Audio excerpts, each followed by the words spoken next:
যোৱাকালি নিশা প্ৰায় 9:30 মান বজাত আমাৰ খাৰুপেটীয়া থানাত এটা খবৰ পোৱা গ'ল যে এটা গুলীচালনাৰ ঘটনা সংঘটিত হৈছে আৰু সেইমতে আমাৰ খাৰুপেটীয়া থানাৰ টিম আমাৰ গ'ল ঘটনাস্থলীত উপস্থিত হ'ল আৰু তেতিয়া ইতিমধ্যে গম পোৱা গ'ল যে এজন আছে আপোনাৰ অনন্ত বিশ্বাস বুলি তেওঁ জুৱেলাৰ হয় সোণাৰুপট্টিত ঘৰ আৰু ইজন হৈছে অভিজিত সাহা এলাইজ মুন্না সাহা তেওঁ গোপালনগৰৰ বাসিন্দা হয় তেওঁ বিজনেছমেন বুলি আমি গম পাইছোঁ প্ৰাৰম্ভিক তদন্তত আৰু দুয়োজনৰ মাজত টকাৰ লেনদেন চলি আছিলে অনন্ত বিশ্বাসে আপোনাৰ অভিজিত সাহা এলাইজ মুন্না সাহাৰ পৰা টকা ধাৰে লৈছিলে আৰু সেই টকা ধাৰে লোৱাৰ সংক্ৰান্ততে কালি ইভিনিং মুন্না সাহা তেওঁৰ জুৱেলাৰী শ্বপত গৈছিল আমাৰ অনন্ত বিশ্বাসৰ 5 মান বজাত যোৱা বুলি আমি গম পাইছোঁ তাৰপিছতে দুয়োগৰাকী একেলগে মদ্যপানো কৰিছে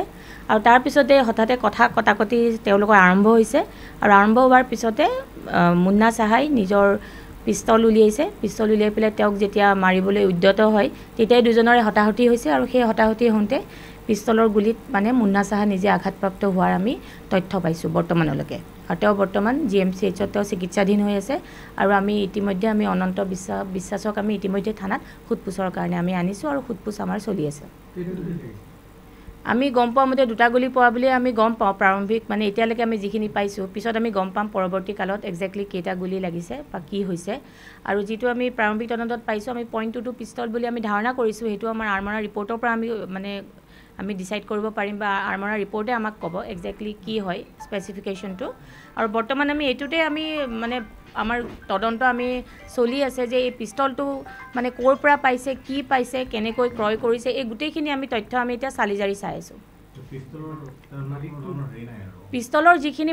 মালিক মানে আমি বৰ্তমান যিখিনি প্ৰাৰম্ভিক তদন্তত গম পাইছোঁ এইটো মুন্না সাহাৰে পিস্তল বুলি আমি এটা মানে গম পাইছোঁ আৰু সন্দেহ কৰা হৈছে আমি তেওঁকো আমি সোধপোছ কৰি আছোঁ কিন্তু যিহেতু তেওঁ চিকিৎসাধীন অৱস্থাত আছে তাৰপিছত আমি তেওঁক আৰু অধিক তেওঁক সোধপোছ কৰিম কিন্তু বৰ্তমানলৈকে আমি যিটো গম পাইছোঁ এইটো মুন্না সাহাৰে পিস্তল হোৱা বুলি আমি সন্দেহ প্ৰকাশ কৰিছোঁ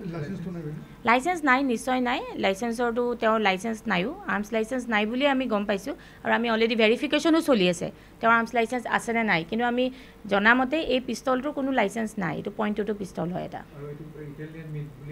তেনেকুৱা ধৰণৰ এতিয়া মই ভেৰিফিকেশ্যনৰ পিছতে মই ক'ব পাৰিম এক্সেক্টলি কি হয় স্পেচিফিকেশ্যন কিন্তু .22 পিস্তল বুলি আমি গম পাইছোঁ বাকী আমাৰ আৰ্মাৰা ৰিপৰ্টৰ পৰা আমি সবিশেষ গম পাম ঘটনাটো হোৱাৰ পিছত আমি গম পালোঁ গম পাই তাতে মই গ'লোঁ যোৱাৰ পিছতে মুন্না নাছিলে মুন্নাৰ হস্পিটেললৈ পঠাই দিছে এই ল'ৰাটো কি বিশ্বাস আছে অনন্ত বিশ্বাস নেকি এখেতে আছিলে আৰু পুলিচে আছিলে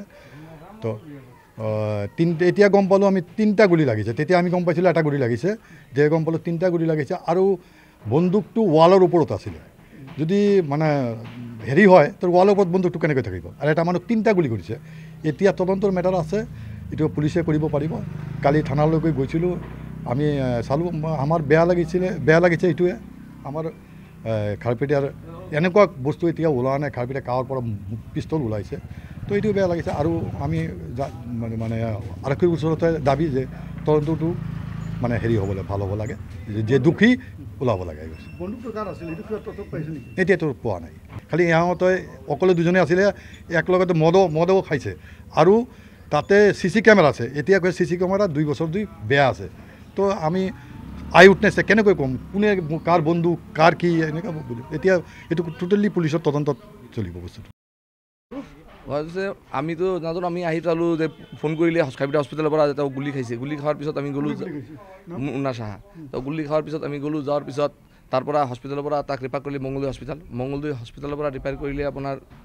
গুৱাহাটী লৈ যাওঁতে GMC আমি ল'ব নোৱাৰোঁ ইমান বেয়া অৱস্থা হ'ল তাক পিছত আমি এক্সেল কেয়াৰত সোমাই দিলোঁ তাৰপিছত ডাক্তৰ ক'লে তাতে 3টা গুলি লাগিছে 2টা বাহিৰত গৈছে এটা ভিতৰত আছে এইটো ইয়াৰ পৰা পিছত গুলিটো বেক বন্দত আছে বহুত লাগিছে ফটোটো আছে মোৰ তাত এইটো অপাৰেশ্যন কৰিব লাগে না তেওঁ অলপ কথা মই ক'ব পৰা নাই তো ICUত আছে এইটো কেনেকৈ হৈছে এইটো আমাৰ আৰক্ষী আছে আৰু কিবা এইটো তদন্ত কৰিব লাগে দোষীক শাস্তি পাব লাগে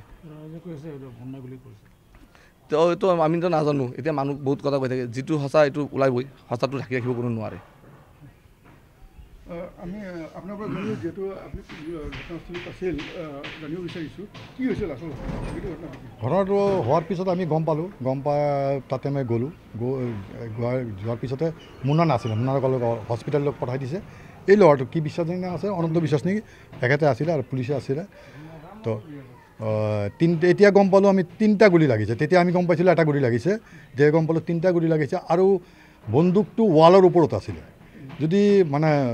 হেৰি হয় তো ৱালৰ ওপৰত বন্দুকটো কেনেকৈ থাকিব, আৰু এটা মানুহ 3টা গুলি কৰিছে। এতিয়া তদন্তৰ মেটাৰ আছে, এইটো পুলিচে কৰিব পাৰিব। কালি থানালৈকে গৈছিলোঁ, আমি চালোঁ, আমাৰ বেয়া লাগিছে এইটোৱে, আমাৰ খাৰুপেটীয়াৰ এনেকুৱা বস্তু এতিয়া ওলোৱা নাই, খাৰুপেটীয়া গাঁৱৰ পৰা পিষ্টল ওলাইছে, তো এইটো বেয়া লাগিছে। আৰু আমি মানে আৰক্ষীৰ ওচৰতে দাবী যে তদন্তটো মানে হেৰি হ'ব লাগে, ভাল হ'ব লাগে, যে দোষী ওলাব লাগে। বন্দুকটো কাৰ আছিল এইটো কিবা তথ্য পাইছে নেকি? এতিয়াতো পোৱা নাই, বন্দুক কাৰ আছে এতিয়া পোৱা নাই, এতিয়া পুলিচে হেৰি তদন্ত আছিল বুলি কৈছিলে, কিন্তু আই উইটনেছটো পোৱা নাই। তেতিয়ালৈকে গৈছোঁ কোনো আই উইটনেছ নাই তাতে, খালি ইহঁতে অকলে দুজনে আছিলে, একেলগতে মদও খাইছে। আৰু তাতে CC কেমেৰা আছে, এতিয়া কৈ CC কেমেৰা 2 বছৰ বেয়া আছে। তো আমি আই উইটনেছে কেনেকৈ ক'ম, কোনে কাৰ বন্ধু কাৰ কি এনেকুৱা, এতিয়া এইটো টোটেলি পুলিচৰ তদন্তত চলিব বস্তুটো।